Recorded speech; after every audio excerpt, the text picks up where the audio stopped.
muchachos, bienvenidos a su clase de astronomía, espero te encuentres muy bien. Pues bien, como hemos visto a lo largo de lo que llevamos nuestro curso, pues hemos visto desde la creación del universo con pues dos teorías muy interesantes, ¿no? Que es la teoría del Big Bang y la teoría del Big Crunch.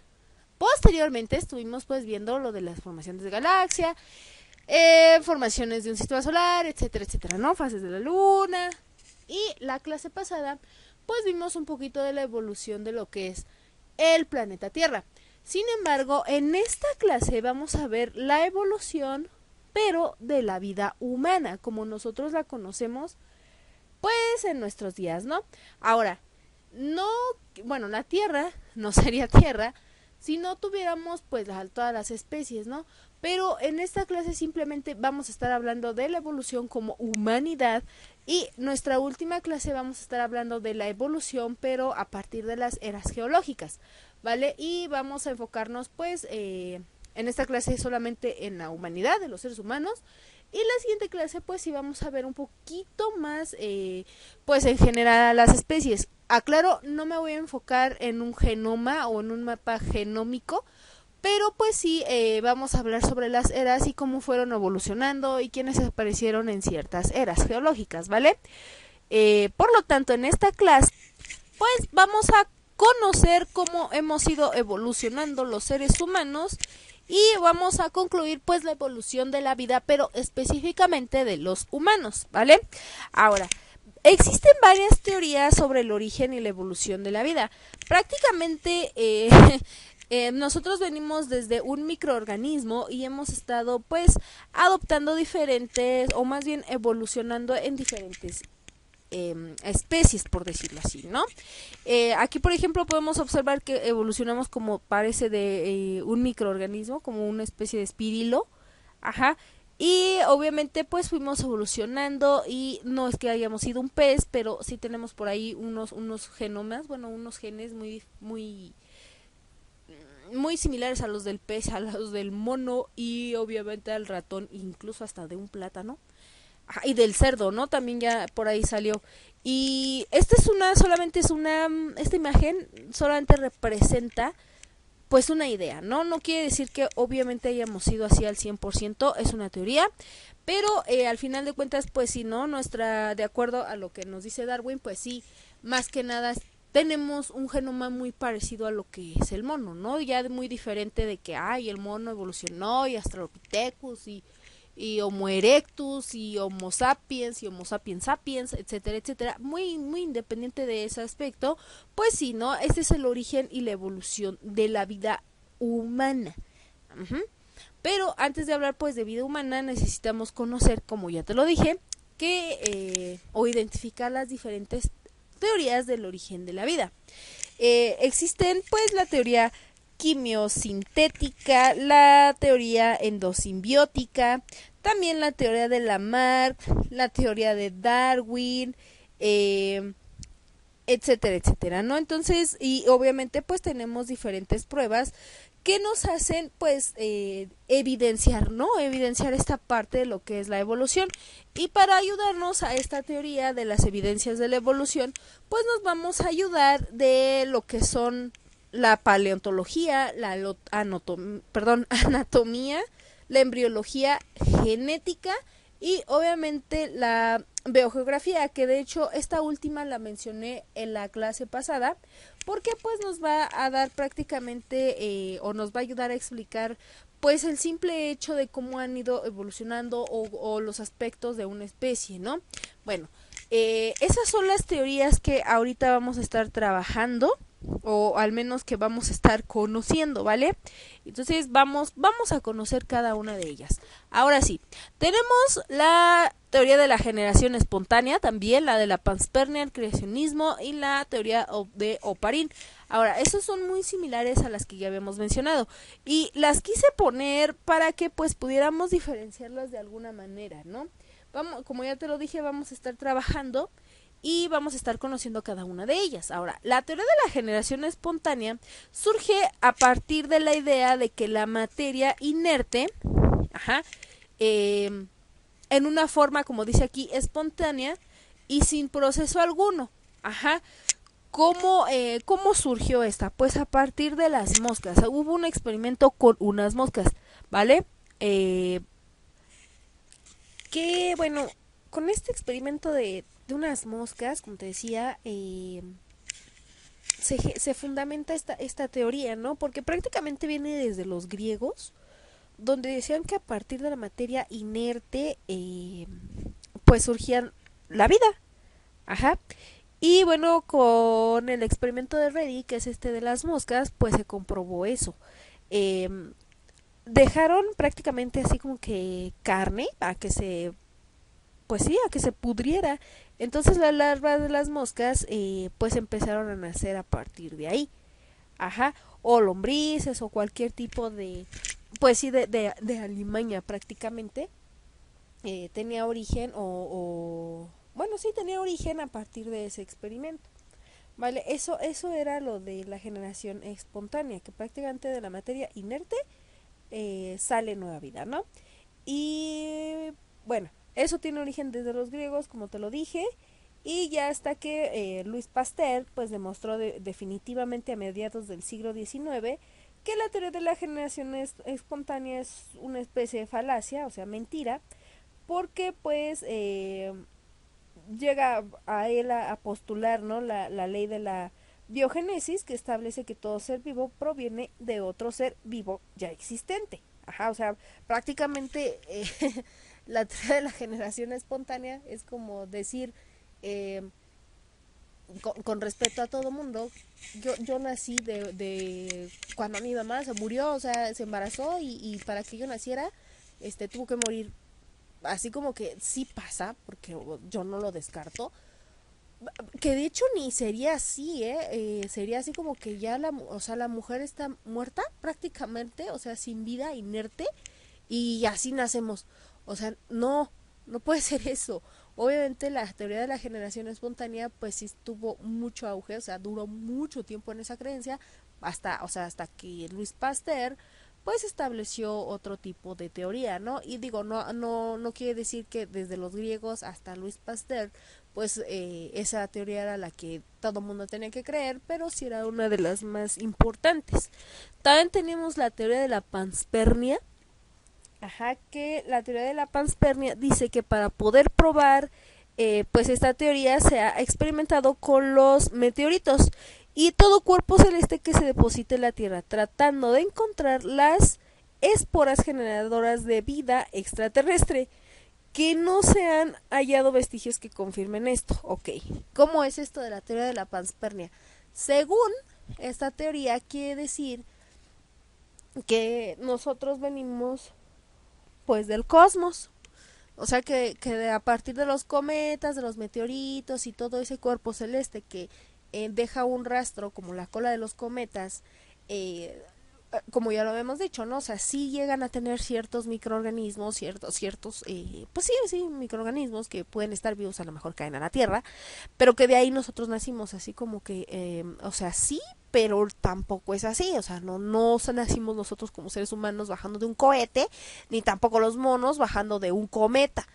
Ajá, o sea, no, y también esa teoría pues queda un poquito descartada.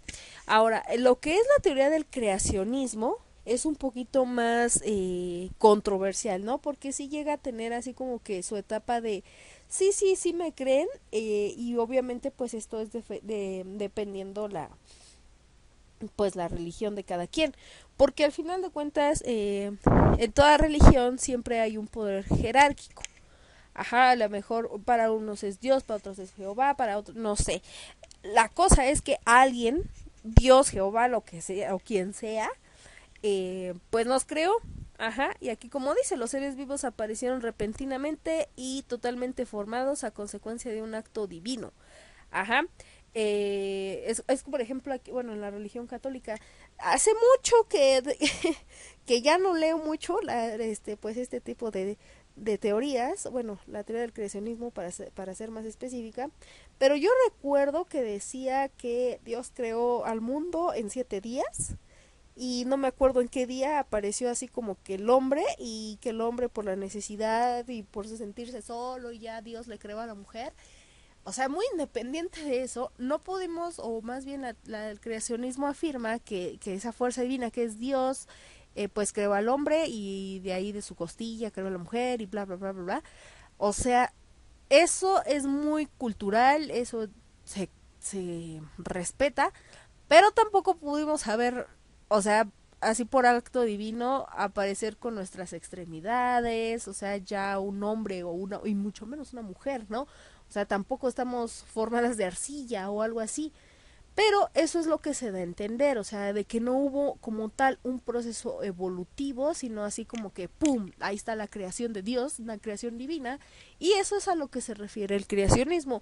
Y sí se toma en cuenta porque gran parte de la población en el mundo, muy independiente de la religión que practique, pues sí, el creacionismo se adapta a cada una de ellas, ¿no? Bueno, esa escena del creacionismo y la teoría de Oparin Haldane, pues es un poquito más establecida, ¿no? Porque en ella expone una teoría en las cuales los organismos necesarios para la vida se originan abióticamente. Ajá, o sea, hace por la, bueno, sin la participación de seres vivos. Y bueno, según Oparin, el origen de la vida fue determinante para la Tierra porque pues prevalecieron ciertos factores o ciertas características de la atmósfera primitiva. Ajá. Y bueno, de una forma un poquito más independiente, bueno, porque esto por ejemplo, de la atmósfera primitiva, lo dijo Oparin, bueno, Alexander Oparin, pero es una teoría que está en conjunto con otra persona, que en este caso fue John Haldane, ajá, que propuso que, bueno, 4 años, de hecho, después de que Oparin hizo este postulado, eh, pues Haldane hace referencia a una teoría un poquito más físico-química, o bueno, también la llaman la teoría abiogenética. Con esto, pues, hacen una especie de que vamos a juntar nuestras ideas y bueno, lo que ellos concluyen es que la vida se origina a partir de una atmósfera reductora que obviamente tiene como presencia varios elementos, ¿no? Y varios compuestos que son pobres en oxígeno, pero que tienen altas concentraciones en hidrógeno y como habíamos visto, ¿no? Que la Tierra era medio caliente por esta acción de las placas tectónicas y la energía, pues aparte de las concentraciones altas de hidrógeno, pues también había gases volcánicos como son el CO2, el metano y otros, ¿no? Y bueno, así como un poquito ahí de vapor de agua, donde ellos afirman que no existía como tal una capa de ozono, pero prevalecía una intensa formación de energía, ¿no? Y descargas eléctricas, rayos ultravioleta, energía calorífica, etcétera, etcétera. Y todos estos factores físicos propiciaron la formación de ciertas moléculas orgánicas, que obviamente iban a ser muy complejas. ¿Qué es una molécula orgánica? Aquella que tiene presencia de carbono y que obviamente pues va a llegar un momento en que como todo, ¿no? Digámoslo así, cada molécula orgánica pues se degrada o se oxida y se echa a perder, ¿vale? Entonces, pues sí, esas moléculas orgánicas que iban a ser complejas o que son complejas, se van conformando, se van juntando y van formando a los primeros seres vivos. Ajá. Y bueno, otra idea que aportó Oparin fue que la formación de estas estructuras las llamó coacervados. Ajá. Y están constituidas principalmente por macromoléculas. Las macromoléculas son como, por ejemplo, bueno, proteínas, vitaminas, todo eso. Ajá. Y bueno, estas dieron origen a lo que pues conocemos como nuestros antecedentes de los seres vivos, como los fósiles y todo este tipo de cosas, ¿no? Entonces, prácticamente son muchas teorías del origen de la vida, pero cada una tiene como una característica muy relativa, o sea, que podemos verla, ¿no? Que se puede diferenciar de las otras. Bien, Las teorías, esas son las teorías del origen de la vida, más no es lo mismo de la evolución de la vida. Ajá.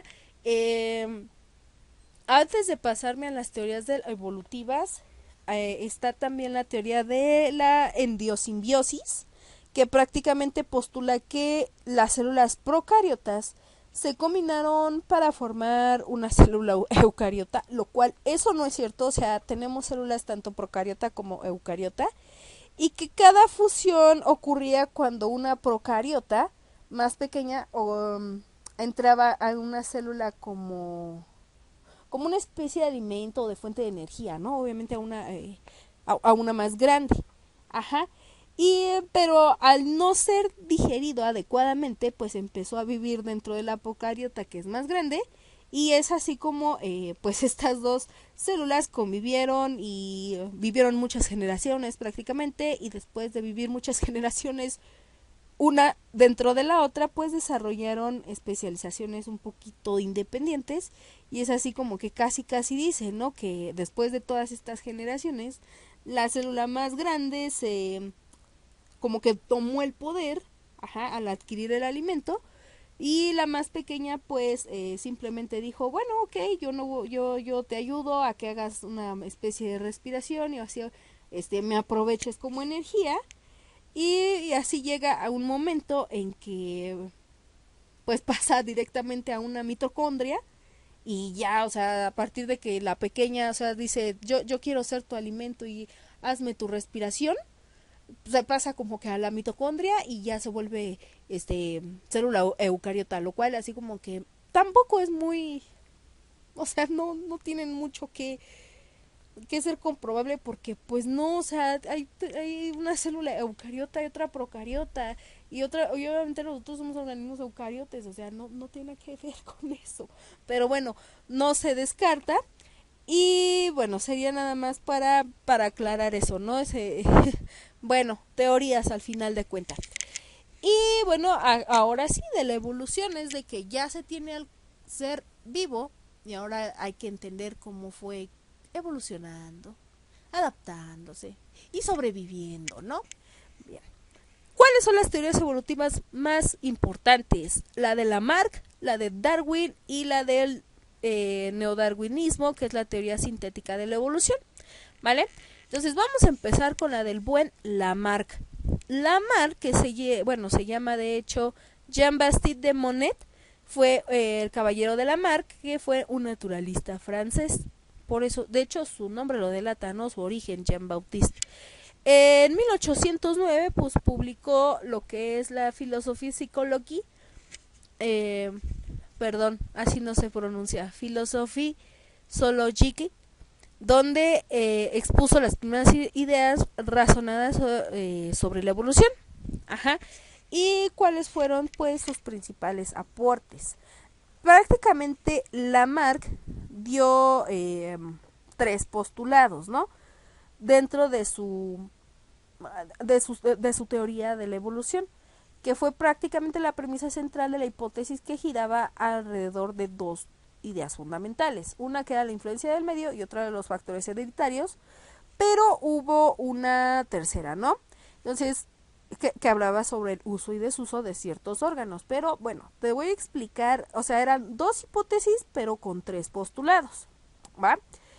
El primer postulado era el automejoramiento de la especie, que prácticamente es, a ver, vamos a escoger lo bueno de una especie para podérselo pasar a otra generación. Ajá, entonces, en ese automejoramiento de la especie, los seres vivos cambian por deseo o por voluntad propia, ajá, con el fin de adaptarse a los cambios del ambiente. Vamos a ponerlo así. Que de hecho es pues sí, aquí está en la imagen lo que es lo de las jirafas. Las jirafas no tenían el cuello como nosotros lo conocemos, así tan grande como Luis Miguel, o sea, Luis Miguel la jirafa, ¿eh? Y lo tenían un poquito más chaparrito, de hecho no eran tan largas. Entonces, como ellas pues necesitaron este proceso de adaptación, bueno, más bien sí, adaptación de acuerdo a su medio, porque pues su alimento estaban más altos, pues fueron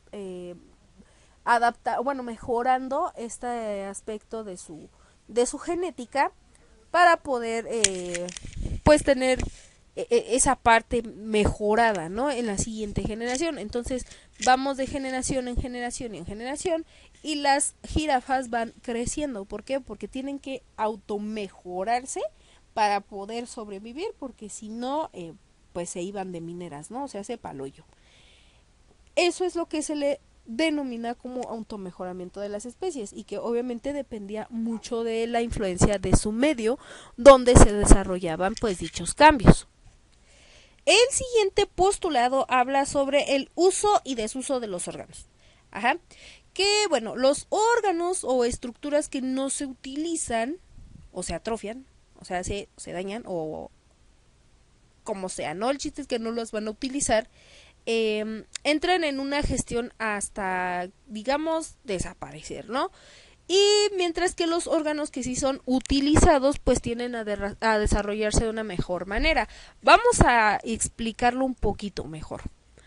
Supongamos que esa misma jirafa dijo, tenían como una especie de cuernitos, ¿no? No como los de venado, pero ni como los de toro, pero tenían unos cuernitos. Entonces dijeron, o sea, como para qué los necesito. Sí, sí los llegan a tener, o más bien sí se pueden apreciar dentro de las jirafas, pero eran mucho más grandes.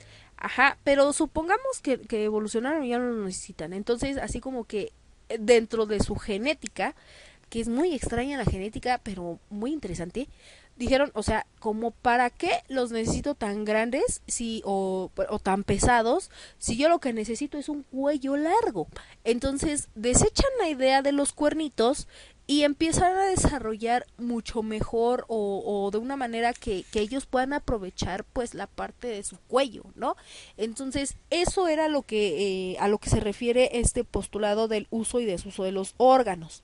Y el último postulado pues que habla sobre la herencia, ajá, que dice que bueno, es la herencia de los caracteres adquiridos, que prácticamente habla sobre los cambios que sufren los organismos durante pues su vida y puede ser heredados a sus descendientes. Ahora vayamos otra vez.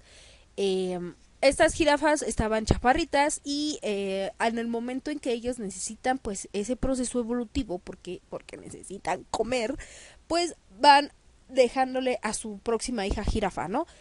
Tú ya no vas a estar chaparrita, ni vas a tener unos cuernos enormes. Entonces, ¿por qué? Porque a lo mejor esos cuernos era lo que, digo, tampoco es por gravedad, pero a lo mejor era lo que les estorbaba para ser tan largas, ¿no? O por ejemplo, cuando ahorita ya con el avance de la genética, pues se puede hacer mucha selección de pues los genes mucho mejor que tienen mucho mejor desarrollo, ¿no? De hecho, si no mal me equivoco, que en los bancos de esperma, las mujeres que obviamente no quieren tener o no pueden tener hijos, o más bien porque su pareja no puede hacerlo o porque no tienen pareja y van a hacerse inseminación artificial, me parece que les dan como una especie de catálogo. Obviamente el donador pues no tiene nombre, pero sí sus características, ¿no? O que a lo mejor el donador tiene ojos verdes, es alto, es atlético, incluso hasta hay personas y me consta que preguntan de qué habilidades artísticas tienen, ¿no? Y ellas entonces van seleccionando como que los mejores genes o el mejor candidato de todos los que le dan de catálogo y con eso, ¿no? O sea, con eso ya, ay, no, es que mi hijo pues a lo mejor va a ser así como que súper alto y yo porque yo estoy súper chaparrita, pero yo no quiero que mi hijo esté así como con mis genes o cosas así, ¿no? Entonces es más que nada algo así. Obviamente lo que yo estoy hablando es un poco más de selección natural, pero es más o menos un poquito relacionado con lo que es la teoría de la evolución. Ahora, evolución no es lo mismo que selección natural, pero sí tiene que ver mucho. Y el que hizo la relación de lo que es la evolución con la selección natural, pues fue Darwin. Que Darwin pues es el padre bueno, no el padre de la biología, pero sí es alguien que hizo historia sobre ella, ¿no? Y bueno, Darwin resume su teoría en lo que son tres conceptos, que es la lucha por la existencia, la variabilidad intraespecífica y la selección natural. Y de hecho, esto de la selección natural, o sea, llegó un momento hasta que lo publicó, que es un libro de la selección natural que habla sobre el origen de las especies, ajá, que tiende a promover, pues ahora sí como que la ley del más fuerte, ¿no? Algo así como que la ley de la selva, o en este caso en vez de ser la ley del más fuerte es la ley del más apto, ¿vale? Para poder sobrevivir eh, pues en el medio, ¿no? Entonces donde pudo postular estas ideas pues se llamó el libro del origen de las especies, que pues es un libro que es mundialmente conocido y que lo pueden, de hecho sería bueno que lo leyeran para complementar pues este tema, pero lejos de todo esto, ¿qué, o sea, qué es lo que más propuso Darwin, ¿no?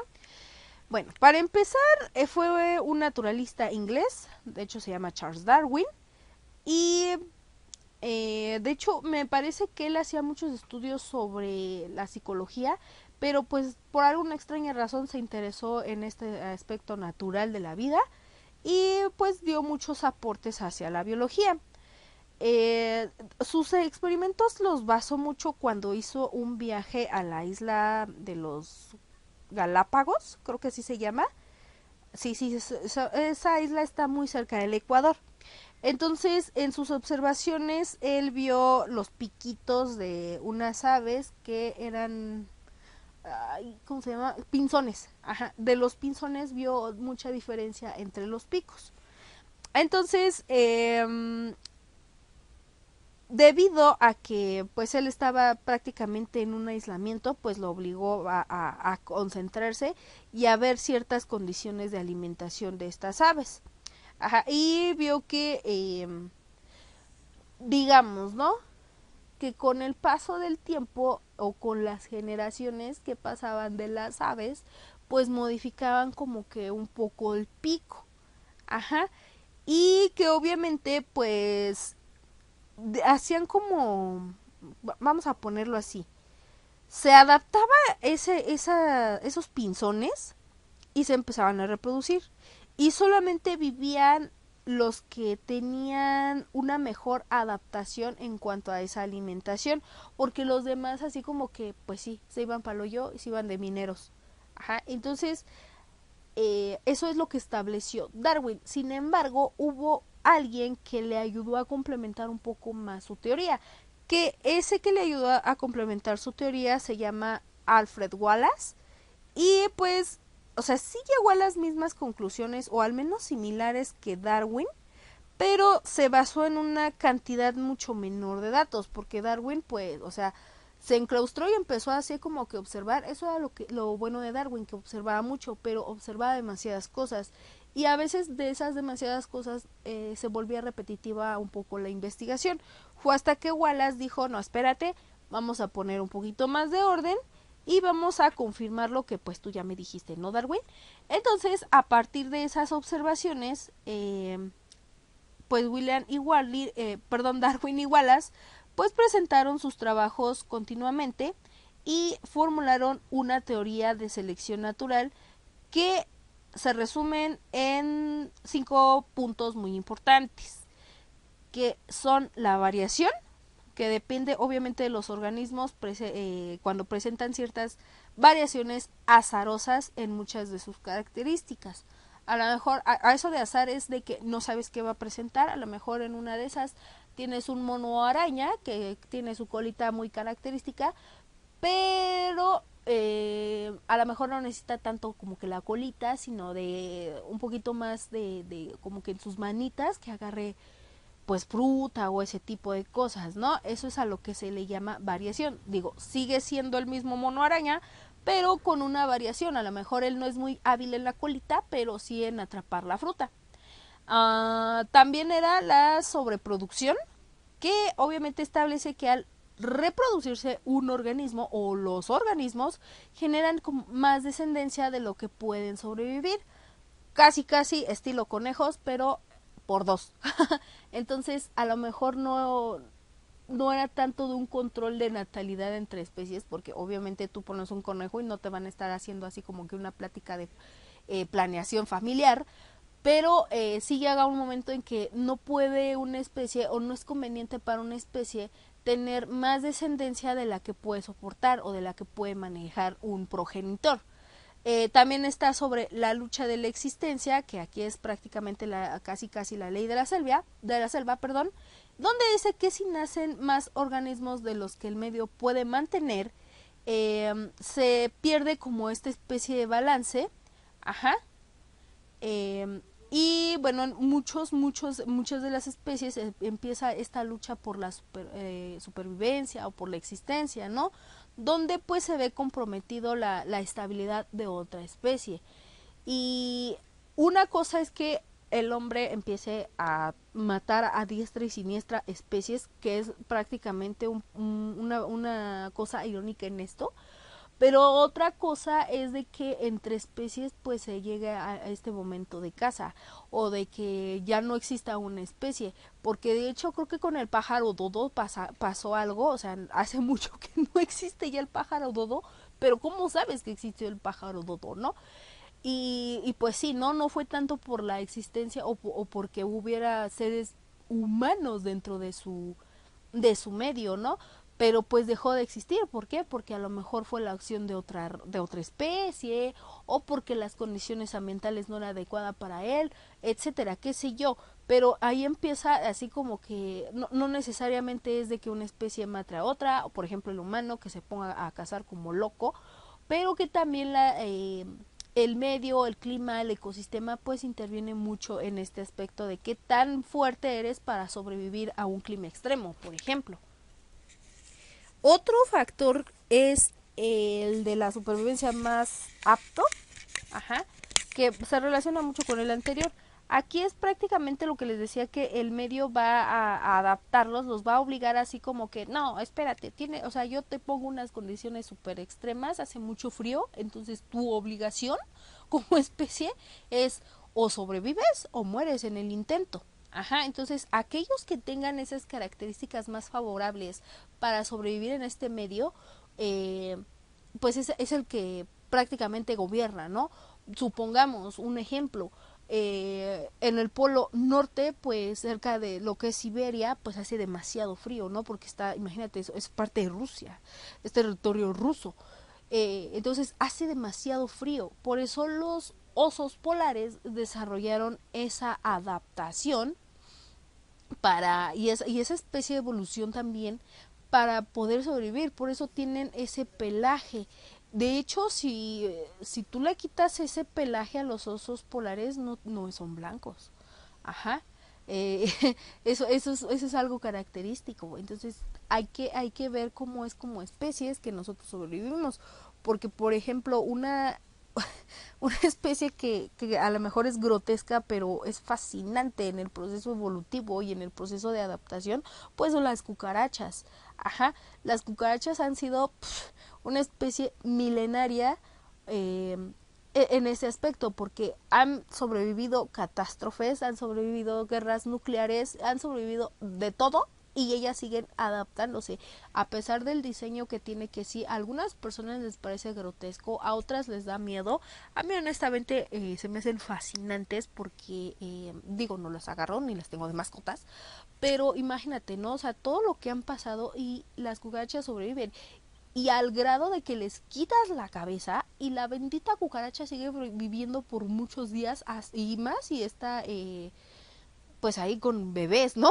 Con sus bebecitos. Entonces, imagínate lo fantástico que es este proceso de evolución y de adaptación para al menos esa especie. Y eso es por mencionar una especie tan común que podemos tener, o que lamentablemente o afortunadamente pues en casa, ¿no? O al menos en nuestra vida cotidiana. Y el último punto pues es la herencia de variaciones favorables, donde los organismos adaptados se reproducen y transmiten las nuevas y mejores características a sus hijos. También dentro de las teorías evolutivas, o al menos en los estudios que hacen referencia a Darwin, vas a encontrar, si te pones a investigar en la red o en cualquier tipo de, pues, de fuente de información, un experimento que se hicieron con, me parece que son como polillas o mariposas, entonces van cambiando la forma de las alas. Ajá, entonces si tú ves a una polilla o una mariposa y las comparas, por ejemplo, las mariposas que llegan aquí en México, pues nunca, no son iguales. Ajá, de hecho, los llamados ratones viejos que son de mala suerte y bla, bla, bla, bla, no, o sea, no son de mala suerte, solamente tienen una característica muy diferente y que a lo mejor para ellos es muy favorable, a lo mejor se defienden de depredadores o polimerizan algunas zonas, no sé, qué sé yo, pero para ellos es, ese diseño que tienen oscuro, así medio, pues sí, sí, no, si da miedo un ratón viejo, o sea, si lo ves por ahí volando, pues sí te quedas así de, ¿qué es eso, no? Y hasta hay veces que muchas personas lo confunden como con un murciélago, que no tiene nada que ver, pero pues sí ha pasado. Y que es muy diferente, por ejemplo, a una mariposa monarca, que ahí la ves toda bonita y hermosa, pero sin embargo, a lo mejor la mariposa monarca no te has dado cuenta que te está comiendo las plantas y que a lo mejor el ratón viejo es el que se encarga de polimerizar para que haya más plantas y simplemente por el diseño que tienen. Entonces, eso también implica mucho. A lo mejor para el ratón viejo sí a nosotros nos hace verlo así como que, oye, por aquí porque me vas a morder, pero no te das cuenta de que ellos han ido evolucionando y han ido adaptándose para mejorar su especie. Ajá, entonces todo eso tiene que ver mucho, mucho, mucho con la evolución de cómo conocemos a los seres vivos. Y eso es por mencionar, ¿no? Ahorita vamos a ver, yo sé que habíamos dicho al principio de la clase que nos íbamos a enfocar mucho en la evolución del ser humano, pero es que si no te explicaba estas teorías con los experimentos que se hicieron, pues iba a ser complicado que tú lo visualizaras en un humano y que de hecho con lo que te voy a decir, pues te vas a sorprender. Ajá.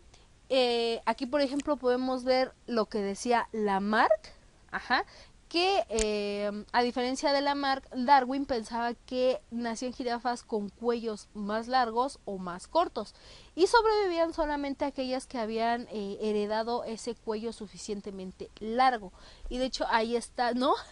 Pobre jirafa, ya está ahí muerta, ajá, porque en el conjunto que viene marcado como 1 hay una variabilidad intraespecífica, ¿no? O sea, empieza a verse la diferencia de los cuellos.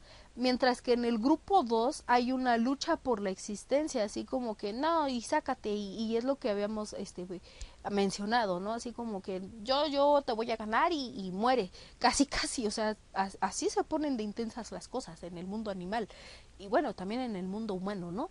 Y en el grupo 3 aquí ya ha actuado la selección natural, porque prácticamente las dos jirafitas ya tienen prácticamente la misma longitud, ¿vale? Y de hecho ahí estamos viendo al Darwin, que dice las especies evolucionan, pero no como decía Lamarck, o sea, tú me mentiste, Lamarck. Y sí, no tanto que nos haya mentido, pero sí como que le faltaba sustentar un poquito más su teoría, ¿vale? Ahora, el neodarwinismo o teoría de la sintética de la evolución. Prácticamente la teoría sintética, o también la conocen como la teoría moderna evolutiva, explica la evolución como un proceso con base en cambios genéticos poblacionales. Ajá. Ahora, aquí en esta es un poquito más moderna porque va a agarrar todas las ideas que dijo Darwin, principalmente Darwin, vamos a dejar un poquito allá al Wallace. O sea, el Wallace como que nada más nos ayudó a acomodar los datos, digo, no están mal sus aportes, pero el que se lleva las palmas aquí pues es Darwin, ¿no? Más la teoría del padre de la genética, que es Mendel, que ahí hubo unos experimentos con unos chicharitos que a él se le ocurrió estar plantando, ¿no? Entonces, la fusión de estas dos teorías o de estos dos grandes, pues hacen lo que conocemos como la genética moderna, que es prácticamente lo que yo les había dicho de las mamás, ¿no? De las que se quieren inseminar artificialmente. Aquí ya entran estas dos teorías.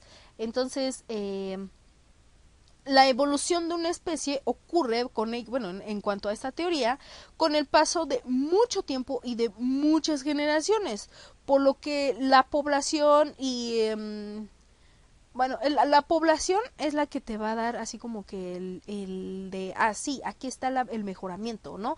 Y no tanto como el organismo individual. lo que cambia lentamente, ¿no? Entonces, por lo tanto, la unidad de estudio de esta evolución no es el individuo, sino la población. Existe una parte entre biología, anatomía y todas estas ciencias que hemos estado adaptando para explicar procesos de astronomía. Pues la genética es la genética de poblaciones, que prácticamente pues estudia estos cambios genéticos, ¿no?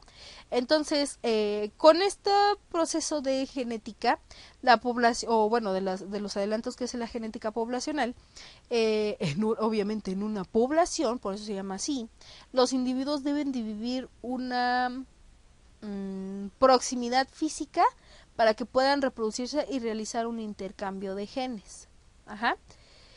Y bueno, al paso de muchas generaciones, algunas características se heredan y otras no, lo cual origina que nuevas especies diferentes de las originales, que a este proceso se le llama especiación. Ajá. Y bueno, el aislamiento geográfico va a crear una nueva oportunidad de especiación.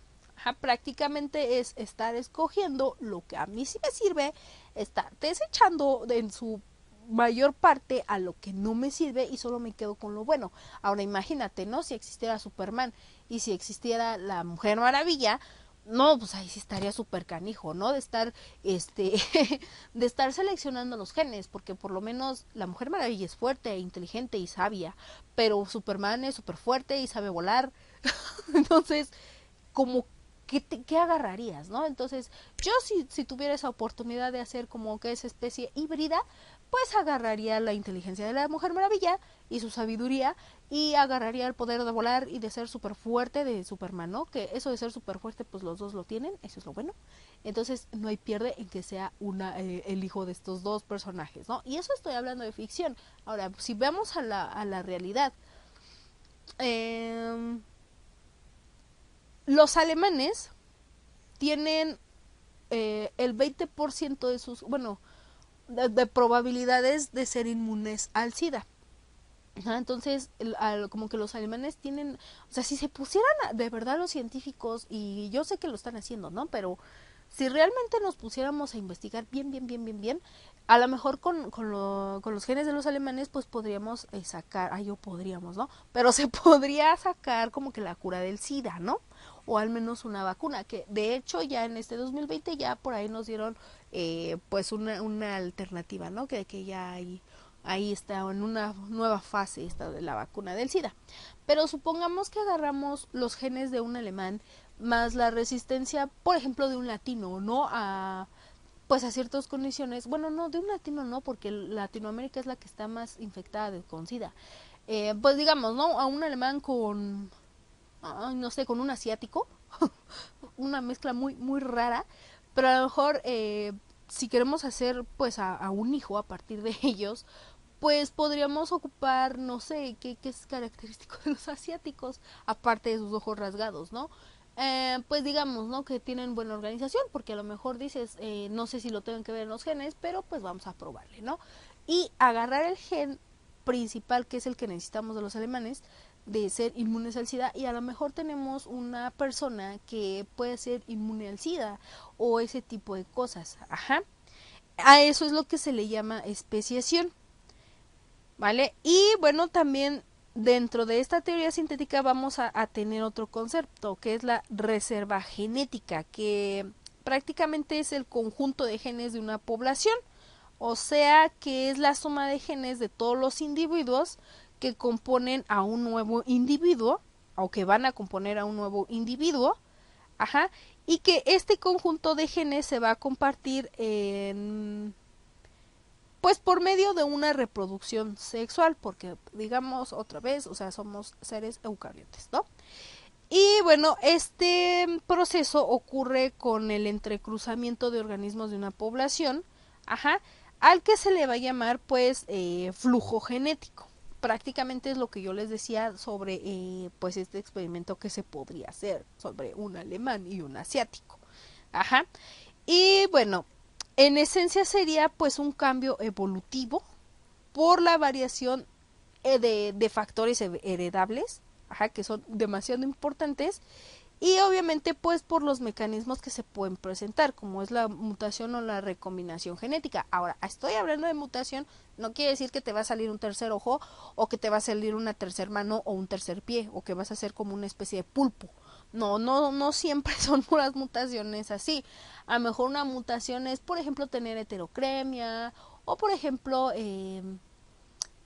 pues tener a lo mejor una especie de gigantismo o ese tipo de cosas, ¿no? Entonces, a lo mejor, digamos, si yo conozco a una persona que su familia, pues, es esquizofrénica, ok, entonces con esta parte de especiación y con la reserva genética y con el método del flujo genético, pues a lo mejor ya puedo ¿cómo decirlo? Pues identificar ese gen que hace a los esquizofrénicos y lo puedo quitar, ¿no? Y lo puedo quitar del nuevo individuo que yo estoy tratando de hacer a partir de este proceso de evolución del neodarwinismo o de la teoría sintética de evolución. Entonces, sí es un poquito complicada, bueno, complicada de hacer, pero no complicada de entender, porque prácticamente es como si fueras a un supermercado y agarrar, o sea, tuvieras todo eso que ves en un supermercado, porque tú vas y haces una tienda de autoservicio. Entonces es como si tú te hicieras un autoservicio para crear a tu bebé, ajá, a partir de los mejores productos que ves en ese, pues, en ese súper, ¿no? En un Walmart o algo así. Más o menos sería algo así. Y bueno, como aquí dice, ¿no? Por fin queda resuelto el misterio del modo de cómo se transmiten los caracteres hereditarios y el descubrimiento de las leyes de la herencia, el material genético, etcétera, etcétera, ¿no? De hecho, yo recomiendo, si en algún momento ustedes quieren hacer ese experimento, piénsenlo bien, ¿eh? O sea, no nada más son de, ay, mira, ya qué bonito y vamos a tener pues este proceso de reproducción y ya, ¿no? O sea, me va a salir mi hijo súper, casi un superhéroe. No, porque también hay veces que pues esto falla, porque no nada es perfecto. Entonces, en vez de tener, por ejemplo, a un Superman, ¿qué tal si te sale una mole o algo así? Entonces hay que tener mucho cuidado. Y pues prácticamente esta teoría del neodarwinismo o teoría sintética tiene que ver mucho con los aportes de la biotecnología, que al final de cuentas es una especie de evolución que hemos hecho nosotros en materia de ciencia y que nos ayuda de hecho a explicar este tipo de mecanismos, ¿no? De hecho, como dice aquí, ningún científico niega hoy en día el hecho evolutivo y tenemos esa intención, ¿no? Esa curiosidad de seguir avanzando en esta materia. Una vez, cuando yo era niña, hace no tanto como parece, cuando yo era niña, yo una vez leí en una revista de divulgación que ahora la considero pseudocientífica, pero en su momento fue para mucho científica.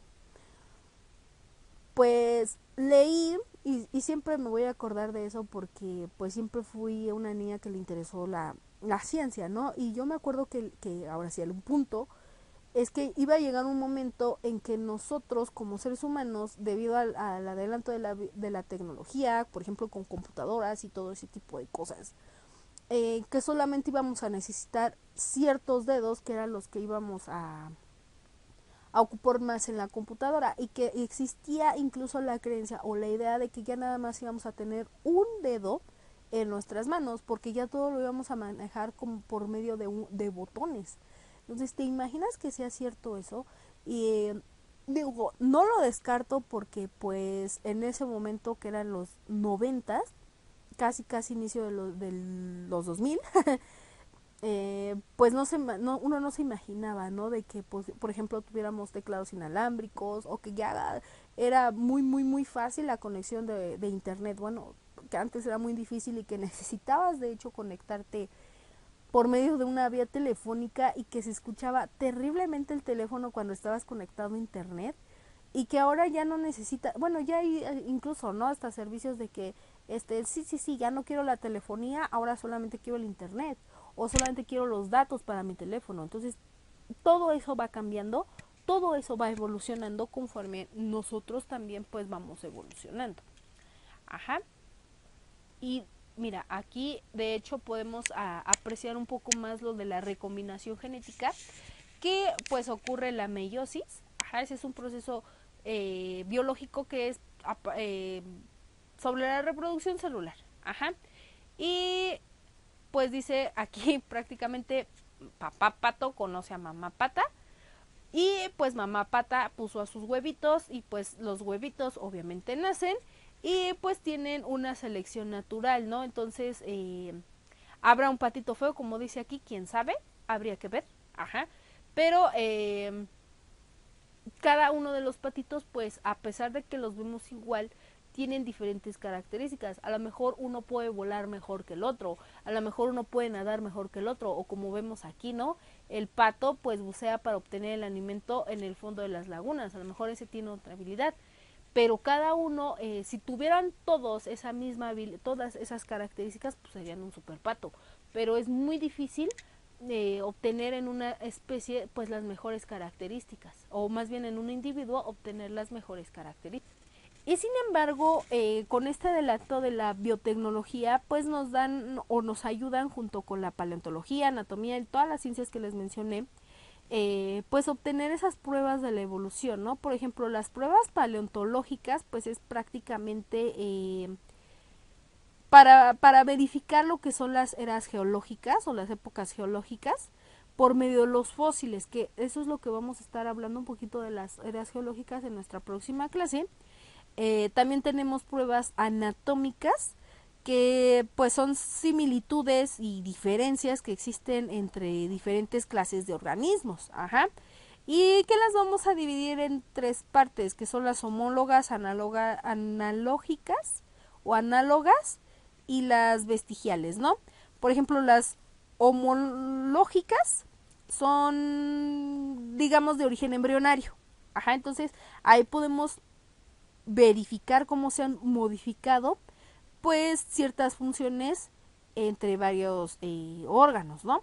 O las análogas, que desempeñan pues funciones similares, ¿no? Igual son de origen embrionario.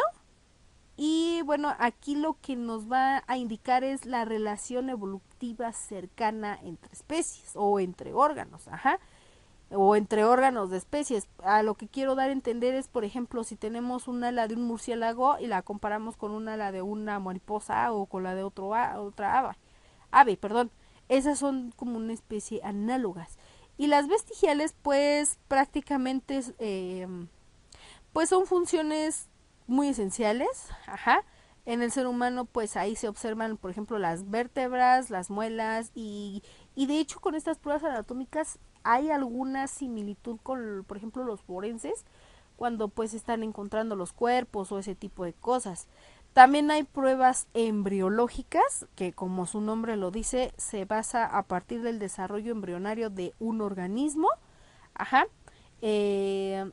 Y las pruebas genéticas, que son como que ya las más por decirlo así, porque pues ya ahí podemos ver cómo se va desarrollando el ADN, o pues ver estudios de biología molecular a partir de primates, etcétera, etcétera. Pero estas, por ejemplo, las pruebas genéticas son un poquito más certeras, pero son obviamente más caras, ¿no?